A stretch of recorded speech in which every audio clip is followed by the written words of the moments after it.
Ako ng taong maglalaban ng mga damit ko. 500 lang tapos pa. Ngayon 750. Ang babayaran. Hindi naman ako nang hiram. Ako magbabayad. Hirap. Nagbibingi-bingihan pa yun ng hiram. Ikaw ang tumawag sa ate mo, hindi naman ako Ikaw nga nakasira. Sabi mo ate, pero nang washing, magwawashing kami. Sinaba ulo mo. Sabi ko tubig lang. Tubig. Hindi ko sinabing ano. Ikaw talaga nakasira nun. Ewan ko sa'yo. Bayaran mo rin. Sira na nga yung pindutan. Kumbaga pasira na, nakaabutan lang sa'yo, kaya babayaran mo 700. Sino babayad yan? Sino ba nakasira? Ikaw nakasira niyan, damit mo lahat winasin dyan.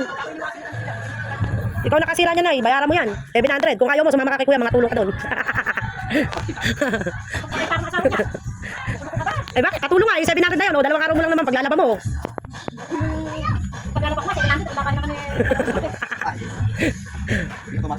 O may automatic pala si kuya, o.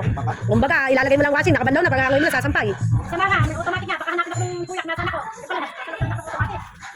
Huwag mo na iba yung usapan, basta bayaran mo yan. Eh sino magbabayad niyan? Ikaw ang magbabayad niyan, nanay, ikaw nang yan. Yan tayo eh. Yung hiram ka ng washing tapos nasira, i-deny mo. Alin ko yun? Basta isipin mo na yung pambayad mo rin eh. Iniram mo lang, kaya nasira eh. Kayo nang hiram yan, bayaran nyo yan. Naabutan daw sa'yo, nay. Damit namin, ako naglaba lahat ng damit namin, nanay. Pagka naglalaba ka ng damit yan, yung mga damit na yan, wala ka reklamo. Pagka damit na namin ang linalaban mo, kaya kami na naglalaban ng mga damit namin. Basta bayaran mo rin. 700 rin.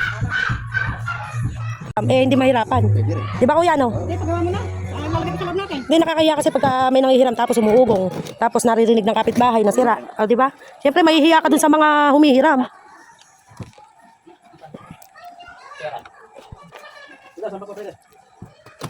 Yung ikaw na nanay ng hiram tapos ikaw pagalitan na. No, nasira mo na nga eh. Totoo naman eh. Ikaw nakasira niyan. Oo. Eh, di ba ikaw mga damit mo winasing dyan? Mga damit mo. Damit ko, kinusot yung damit ko. Hindi mo kinusot. Ikaw may kasalanan yan. Kasalanan mo kung bakit nasira yan. Kung may kasalanan niya. Ikaw na nga nanghiram. Ikaw pagalit. Kaya kasi nanghiram yan. Ikaw nanghiram yan. Ako lang, iniingatan ko pag nanghiram ako.